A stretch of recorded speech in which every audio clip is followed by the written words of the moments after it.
नमस्कार सभी को। तो यह वीडियो उन सभी छात्रों के लिए बेहद ज़रूरी है जिन्हें साइंस यानी कि विज्ञान समझने में समस्या आती है यानी कि दिक्कत होता है। तो हम लोग इस वीडियो में इस वीडियो के सीरीज में हम लोग आसान भाषा में विज्ञान को समझेंगे। आसान भाषा का प्रयोग किया जाएगा कि जिससे कि कोई भी एक बच्चा भी आके पढ़े तो उसे भी पूरी तरह से समझ में आए, और जो नॉलेजफुल आदमी है यानी कि जिन्हें विज्ञान की थोड़ी बहुत समझ है वो भी इस वीडियो को देखे तो उनको भी यहाँ से कुछ सीखने को ज़रूर मिल जाए। तो इन सभी बातों को ध्यान में रखते हुए यानी कि हम लोग बेसिक से शुरुआत करके और अच्छे लेवल तक पहुँचने का प्रयास करेंगे। तो सबसे पहले समझिए कि विज्ञान यानी कि साइंस को हम लोग 3 भागों में बांटते हैं। कौन कौन से भाग हैं? तो एक है फिजिक्स यानी कि भौतिक विज्ञान, एक है केमिस्ट्री यानी कि रसायन विज्ञान, और एक है बायोलॉजी यानी कि जीव विज्ञान।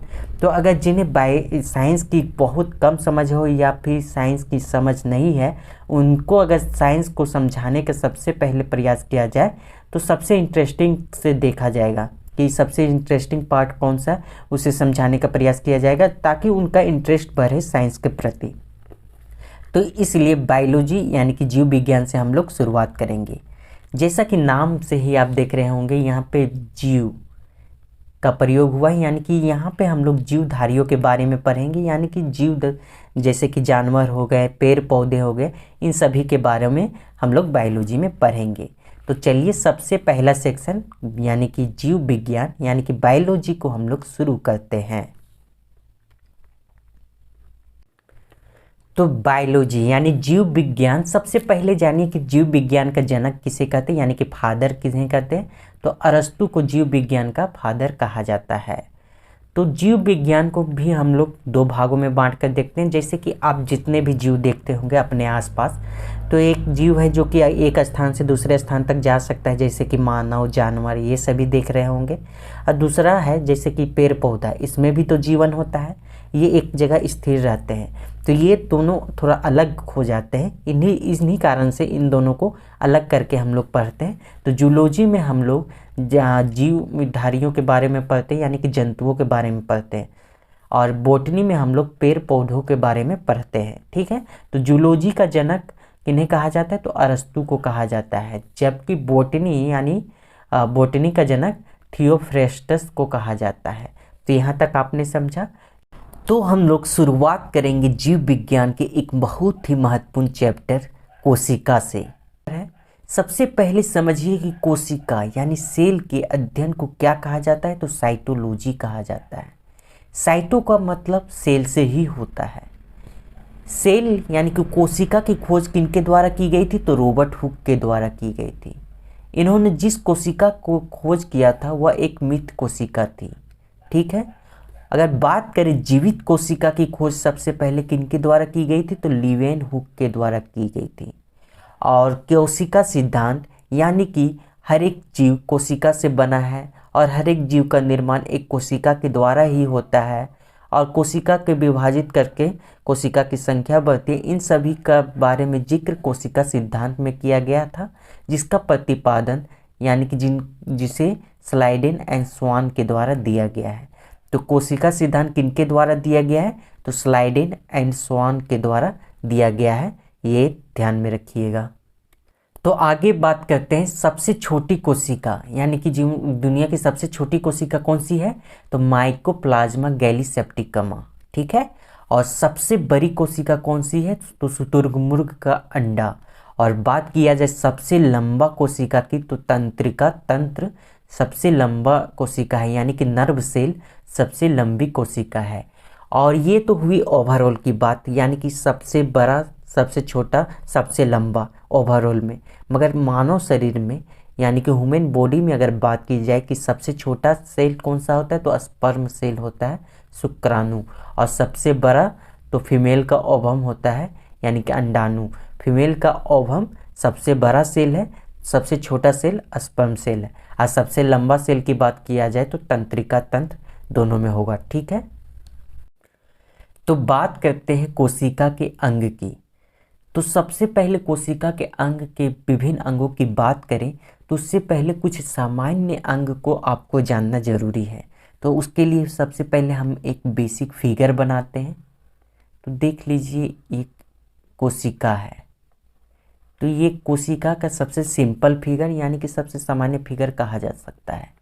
तो जो कोशिका एक बाहरी झिल्ली से घिरी होती है यानी कि बाहरी परत से घिरी होती है, जिसे क्या कहा जाता है, कोशिका झिल्ली कहा जाता है। कोशिका झिल्ली कहा जाता है। जो हर एक कोशिका एक बाहरी झिल्ली से घिरी होती है, जिसे कोशिका झिल्ली यानी कि सेल मेम्ब्रेन कहा जाता है। और बीच में यानी कि सेंटर में एक घनी संरचना बॉडी होती है, घनी संरचना वाली बॉडी होती है, जिसे केंद्रक कहा जाता है। क्या कहा जाता है, केंद्रक कहा जाता है, यानी कि इंग्लिश में इसको न्यूक्लियस कहा जाता है। इसके अलावा समझिए कि यहाँ सेल के अंदर द्रव्य होता है, द्रव्य होता है, सेल के अंदर द्रव्य होता है, यानी कोशिका के अंदर द्रव्य होता है, जिसको जीव द्रव्य कहा जाता है। क्या कहा जाता है, तो जीव द्रव्य कहा जाता है, यानी कि प्रोटोप्लाज्म कहा जाता है। तो प्रोटोप्लाज्म यानी कि कोशिका झिल्ली के अंदर जितने भी द्रव्य पाए जाते हैं सभी को जीव द्रव्य कहा जाता है। जीव द्रव्य दो तरह के हो सकते हैं, जैसे कि ये केंद्रक के बाहर जो द्रव्य पाया जाएगा उसे साइटोप्लाज्म कहा जाता है, और जबकि केंद्रक के अंदर जो द्रव्य पाया जाएगा उसे न्यूक्लियोप्लाज्म कहा जाता है। तो यहाँ समझे कि जीव द्रव्य, जितने भी द्रव्य पाए जाते हैं कोशिका के अंदर, कोशिका के अंदर जितने भी द्रव्य होंगे सभी को जीव द्रव्य कहा जाता है, मगर जो केंद्रक के बाहर वाला द्रव्य होगा उसे साइटोप्लाज्म कहेंगे, और केंद्रक के अंदर वाला जो द्रव्य होगा उसे न्यूक्लियोप्लाज्म कहेंगे। ठीक है, हर एक कोशिका एक झिल्ली नुमा परत से ढकी होती है, कवर्ड होती है, जिसे कोशिका झिल्ली कहते हैं। और हर एक कोशिका में एक घनी संरचना वाली बॉडी होती है, जिसे केंद्रक कहते हैं, न्यूक्लियस कहते हैं। ये तो सामान्य अंग हुए। इसके अलावा भी बहुत सारे अंग होते हैं जिसकी हम आगे बात करेंगे। तो सबसे पहले समझिए कि ये जो केंद्रक होता है, केंद्रक का क्या काम है, जिस प्रकार से हमारे शरीर में हमारे माथा का काम होता है, ब्रेन का काम होता है कि हमारे सभी अंग का कंट्रोल करता है, सभी अंग की एक्टिविटी को कंट्रोल करता है, उसी प्रकार से कोशिका में केंद्रक का काम होता है। केंद्रक सभी अंग के एक्टिविटी को कंट्रोल करता है। अभी हम लोग आगे जितने भी अंग पढ़ेंगे उनके सभी के एक्टिविटी को कंट्रोल किनके द्वारा किया जाता है, तो केंद्रक के द्वारा किया जाता है। एक एक करके हम लोग सबके बारे में पढ़ते हैं। उससे पहले आपको एक बात बता दें, जैसे कि ये तो हुई कोशिका की बात, मगर प्लांट कोशिका यानी कि पादप कोशिका, इसको पहले हटा लेते हैं। जो पादप कोशिका होती है यानी कि प्लांट सेल होता है, वह एक और बाहरी लेयर से घिरा होता है। जैसे कि अभी आपने समझा कि जो बाहरी झिल्ली नुमा परत होती है, लेयर होता है, उसे क्या कहते हैं, कोशिका झिल्ली कहते हैं। ठीक है, मगर प्लांट सेल में एक और लेयर होता है, इसके ऊपर भी एक और परत होती है, जिसे क्या कहा जाता है, तो उसे कहा जाता है कोशिका भित्ति कहा जाता है। क्या कहा जाता है, कोशिका भित्ति कहा जाता है। तो कोशिका भित्ति, जिसे अंग्रेजी में सेल वॉल कहते हैं। तो आप सोच रहे होंगे कि प्लांट सेल में एक एक्स्ट्रा लेयर की क्या आवश्यकता पड़ती है, तो उसका जवाब आप अपने से समझ सकते हैं। जैसे कि मानव या फिर कोई जानवर हो गया, उसको गर्मी लगेगी, वो क्या करेगा, ठंडा जगह में चला जाएगा। ठंडे पर्यावरण या मतलब वातावरण में बहुत अधिक ठंडा हो गया तो वो कुछ गर्म जगह में चला जाएगा, मतलब अपने पर्यावरण में ढल सकता है, जगह चेंज करके वो ढल सकता है, अपने आप को उसके अनुरूप कर सकता है। मगर एक पादप के बारे में सोचिए, क्या वह ऐसा कर सकता है, यानी कि उसका जो वातावरण होता है उसमें अनेक परिवर्तनों को झेलना पड़ता है, जिसके लिए उसे एक एक्स्ट्रा लेयर, उसके सेल में एक एक्स्ट्रा परत होती है जिसको कंट्रोल करने के लिए, संभालने के लिए, जिसे कोशिका भित्ति कहा जाता है। ठीक है, जो कि इसके शेप और साइज को भी मेंटेन करता है। तो कोशिका भित्ति जो कि प्लांट सेल में एक एक्स्ट्रा लेयर, एक एक्स्ट्रा परत, एक अधिक परत पाई जाती है जिसे कोशिका भित्ति कहा जाता है। ठीक है, तो हम एक एक करके अब सभी अंग को डील करेंगे, समझेंगे। तो बात करते हैं कोशिका झिल्ली की। तो हमने सब अभी बताया कि हर एक कोशिका एक झिल्ली नुमा परत से ढकी होती है, उसे कोशिका झिल्ली कहते हैं। अंग्रेजी में उसे सेल मेम्ब्रेन कहते हैं। एक और नाम अंग्रेजी में बोला जाता है जिसे प्लाज्मा मेम्ब्रेन। तो आप याद रखिएगा, सेल मेम्ब्रेन और प्लाज्मा मेम्ब्रेन एक ही चीज़ है। तो सेल मेम्ब्रेन और प्लाज्मा मेम्ब्रेन किसे कहते हैं? तो कोशिका झिल्ली को कहते हैं। तो कोशिका झिल्ली किस चीज़ से बनी होती है? लिपिड और प्रोटीन से बनी हुई होती है। तो ये ध्यान में रखिएगा, लिपिड और प्रोटीन से बनी हुई होती है। तो आगे बढ़ते हैं। जैसा कि हमने अभी बताया कि पादप कोशिका में यानी कि प्लांट सेल में एक एक्स्ट्रा लेयर पाया जाता है कोशिका झिल्ली के अलावा, जिसे सेल वॉल यानी कि कोशिका भित्ति कहते हैं। तो ये क्यों पाया जाता है उसके बारे में हमने जिक्र किया।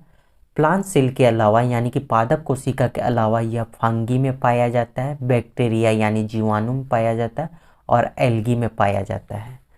तो ये इन सभी में यह अलग अलग पदार्थ से मिलकर बना होता है। जैसे कि बात करें बैक्टीरिया में, तो बैक्टीरिया में कोशिका भित्ति पेप्टिडोग्लाइकन से बना होता है, पेप्टिडोग्लाइकन से बना होता है। अगर बात करें प्लांट में, तो प्लांट में यह सेलुलोज का बना होता है। यानी कि पादप कोशिका में अगर आपसे परीक्षा में पूछा जाएगा कि पादप कोशिका में कोशिका भित्ति किस चीज़ से बनी होती है, तो सेलुलोज की बनी होती है। बैक्टीरिया यानी जीवाणु में किस चीज़ की बनी होती है, तो पेप्टिडोग्लाइकन की बनी होती है। तो पेप्टिडोग्लाइकन या फिर सेलुलोज, हिंदी में इसे सेलुलोज और पेप्टिडोग्लाइकन ही बोलते हैं। अगर बात करें फंगी में ये किस चीज़ से बनी होती है, तो ग्लूकोसेमिन पॉलीमर काइटिन की बनी होती है। ग्लूकोसेमिन पॉलीमर काइटिन की बनी होती है फंगी में। और बात करें एल्गी में किस चीज़ से बनी होती है, तो एल्गी में बनी होती है ग्लाइकोप्रोटीन और पॉलीसेक्राइड से बनी होती है। तो इससे परीक्षा में प्रश्न पूछे रह जाते हैं, अनेक बार पूछे गए हैं। इसलिए आपको ध्यान में रखना है कि कोशिका भित्ति किसमें किस चीज़ से बनी होती है। तो बैक्टीरिया में पेप्टिडोग्लाइकन, प्लांट में सेलुलोज, फंगी में ग्लूकोसेमिन पॉलीमर काइटिन और एल्गी में ग्लूकोप्रोटीन और पॉलीसेक्राइड की बनी होती है। तो यहाँ तक आप समझ गए। आगे बढ़ते हैं। तो आगे बढ़ते हैं और बात करते हैं जीव द्रव्य की। तो हमने जैसा बताया कि जीव द्रव्य किन्हें कहते हैं, यानी कि कोशिका के अंदर जितने भी द्रव्य पाए जाते हैं, जितने भी लिक्विड पाए जाता है, उसे जीव द्रव्य कहा जाता है। तो हमने बताया था कि जो केंद्रक के बाहर जो जीव द्रव्य पाए जाते हैं उसे साइटोप्लाज्म कहा जाता है, और जबकि केंद्रक के अंदर जो द्रव्य पाए जाते हैं उसे न्यूक्लियोप्लाज्म कहा जाता है। आपको बता दें कि जीव द्रव्य में 80% पानी होता है। जीव द्रव्य का 80% पानी होता है। और जीवन की भौतिक आधार, यानी कि जीवन की भौतिक आधार इसे कहते हैं, जीव द्रव्य को कहते हैं living part of the cell कहते हैं। क्योंकि जितने भी जैविक क्रियाएं होती है यही जीव द्रव्य में होती है। आपको बताएंगे कि जितना जब अंगक बताएंगे तो सभी अंगक के इसके अलग अलग कार्य होते हैं, और सभी अंगक यही जीव द्रव्य में पाई जाती है। इसीलिए इसे जीवन की भौतिक आधार कहा जाता है, यानी कि living part of the cell कहा जाता है। और इसके डिस्कवरी की बात की जाए तो इसकी खोज किसके द्वारा की गई थी, तो खोज आपको ध्यान में रखना है, पुरकिंजे के द्वारा किया गया था खोज। तो पुरकिंजे के द्वारा प्रोटोप्लाज्म यानी जीव द्रव्य की खोज की गई थी। तो यहाँ तक आप समझ गए। अगले वीडियो में इस वीडियो को यहीं तक रखते हैं, क्योंकि वीडियो लंबा हो जाएगा और ज़्यादा लंबा वीडियो से छात्रों के मन में थोड़ी सी समझने में थोड़ी सी दिक्कत आने लगती है। तो हम नहीं चाहते कि किन्हीं को दिक्कत हो समझने में। तो अगले वीडियो में हम जितने भी अंगक हैं कोशिका के उन सभी को देखेंगे, जैसे कि इंडोप्लाज्मिक रेटिकुलम यानी कि अंतर्द्रव्य जालिका, लाइसोसोम, राइबोसोम, माइटोकॉन्ड्रिया, जितने भी इम्पोर्टेंट कोशिका के अंग हैं उन सभी को हम अगले वीडियो में देखेंगे। तो अगला वीडियो भी आपके लिए काफ़ी महत्वपूर्ण होगा और काफ़ी अच्छे से समझेंगे, बहुत ही आसान भाषा में समझेंगे कि क्या कार्य है सभी अंग के और क्या उनको स्पेशल नाम से पुकारा गया जाता है, क्या उनको स्पेशल नाम दिया गया है जिससे कि परीक्षा में प्रश्न पूछे जाते हैं। तो यहाँ तक का वीडियो आपको कैसा लगा हमें ज़रूर बताएं और इस वीडियो को यहीं तक रखते हैं। अगले वीडियो में आपसे मिलते हैं। वीडियो देखने के लिए आप सभी का बहुत बहुत धन्यवाद।